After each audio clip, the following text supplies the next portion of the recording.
अस्सलाम वालेकुम नाज़रीन, रिसर्च कॉर्नर एक बार फिर से आप सबकी खिदमत में हाजिर है।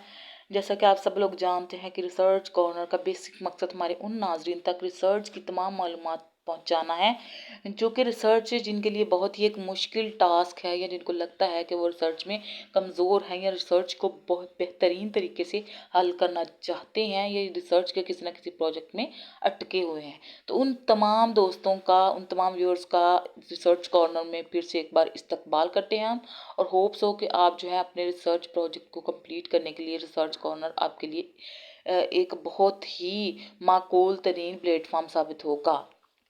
सो नाज़रीन, आइए आज की वीडियो को स्टार्ट करने से पहले मैं उन तमाम नाज़रीन से गुजारिश करती जो कि हम रिसर्च कॉर्नर पर न्यू हैं कि रिसर्च कॉर्नर को सब्सक्राइब कर दीजिए और बेल आइकन को भी दबा दीजिए ताकि हमारी आने वाली तमाम वीडियोस आप तक पहुंच सके। चलिए जी, स्टार्ट करते हैं अपनी video. Let's start the video. The first of all यहाँ पे आज हम जो डिस्कस करेंगे वो है जी qualities of a good researcher. जो एक गुड रिसर्चर है उसमें क्या क्या क्वालिटीज़ होनी चाहिए ताकि वो अपने जो रिसर्च का प्रोजेक्ट है या जो रिसर्च को वो कर रहा है, उसको जो एक टास्क दिया गया है उसमें क्या क्वालिटीज़ होंगी तो वो उसको बेहतर तरीके से क्या है जी पूरा कर सकेगा। सो चलते हैं जी अपनी वीडियो की जानिब। फर्स्ट ऑफ ऑल है जी यहाँ लिखा हुआ है जी फ्रेंडली विद रिस्पोंडेंट। रिस्पोंडेंट के साथ आपने फ्रेंडली बिहेव करना है। अगर आपका बिहेवियर रूड होगा तो कभी भी अगला बंदा आपके क्वेश्चंस का आंसर नहीं करेगा, आपके परफॉर्मेंस को फिल नहीं करेगा, आपके इंटरव्यूज कंडक्ट करने के लिए राजी नहीं होगा। सो जो आपका बिहेवियर है वो फ्रेंडली होना चाहिए। नेक्स्ट है जी, a good researcher must have the quality to become friendly with the respondent.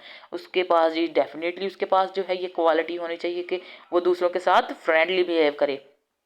It should have to talk to them in the same language in which the respondent are answering and make happy made।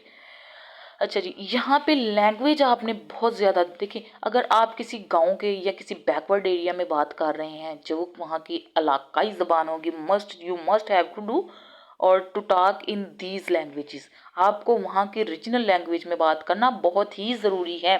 अगर आप वहाँ पर जाकर अगर आप किसी पंजाब के किसी देहाती इलाके में बात कर रहे हैं या आप वहाँ पर अपना रिसर्च प्रोजेक्ट जो है वो शुरू किया हुआ है आपने, और आप वहाँ पर जाकर इंग्लिश लैंग्वेज में क्वेश्चनिंग आंसरिंग करते हैं तो आपको कभी भी वो उस तरह से आपके साथ कम्युनिकेट नहीं कर पाएंगे। सो जो रीजनल लैंग्वेज है या लोकल लैंग्वेज है वो आपकी रिसर्च को बहुत ज़्यादा हद तक मौसर बना सकती है। नेक्स्ट है जी हमारे पास लास्ट डिस्करेजमेंट, लीस्ट डिस्करेजमेंट। आपने डिस्करेज नहीं करना किसी को, ठीक है, करेज करें, डिस्करेज नहीं करना किसी को। सो यहाँ पे क्या लिखते हैं जी, if the people are not cooperate to give correct data the researcher should not be discourage and face the difficulty, it should be called a good researcher. देखिए, अगर आपको कोई आप मायूसियत गुनाह है, ठीक है, अगर आपको कोई अपना डाटा आपके साथ शेयर नहीं करना चाह रहा या आप थक चुके हैं लोगों को मनाते हुए लेकिन आपको कोई कहीं से कोई रिस्पांस नहीं मिल रहा, या आप कह सकते हैं कि कोई आपकी रिसर्च के प्रोजेक्ट को कंप्लीट करने में आपकी हेल्प नहीं कर रहा, तो इसमें आपने मायूस नहीं होना है, आपने खुद को डिस्करेज होने नहीं देना है। सबसे पहले आपने सेल्फ कॉन्फिडेंस लेके आना है और अपने आप को करेज ही रखना है। जिस तरह के भी हालात आएंगे अपने आप को तैयार रखना है। नेक्स्ट वन है जी फ्री फ्रॉम द प्रीजोस। ठीक है जी, इस ये क्या है जी, a researcher should be good if he has no produce और bias study about a problematic solution situation but he is capable of providing clear information. यहाँ पे क्या है जी, आपने जो भी डाटा कलेक्ट करना है या जो भी रिसर्च करनी है, फर्स्टली किसी एक साइड पे नहीं होना है। आप जजमेंट पास नहीं कर सकते। आपने क्या करना है, आप उस चीज़ के बाइसनेस से बचें, आप न्यूट्रल होके जाएंगे। आपने खुद से ही वो नताइज लेके नहीं चलना है कि ये चीज़ इसी तरह से है।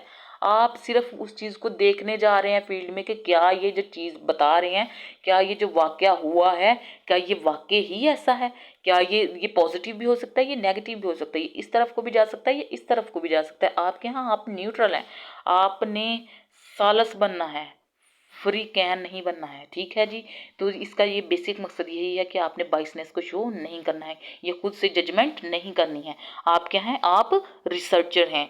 सो जो एक रिसर्चर है उसका न्यूट्रल रहना रिसर्च फील्ड में सबसे ज़्यादा जो है हम कह सकते हैं कि एक इम्पोर्टेंट हमारे पास एक इम्पोर्टेंट पहलू है। इस पर ज़ेरे गौर रहना हम सबकी एक रिसर्चर की जो है वो बेसिक ज़िम्मेदारी है।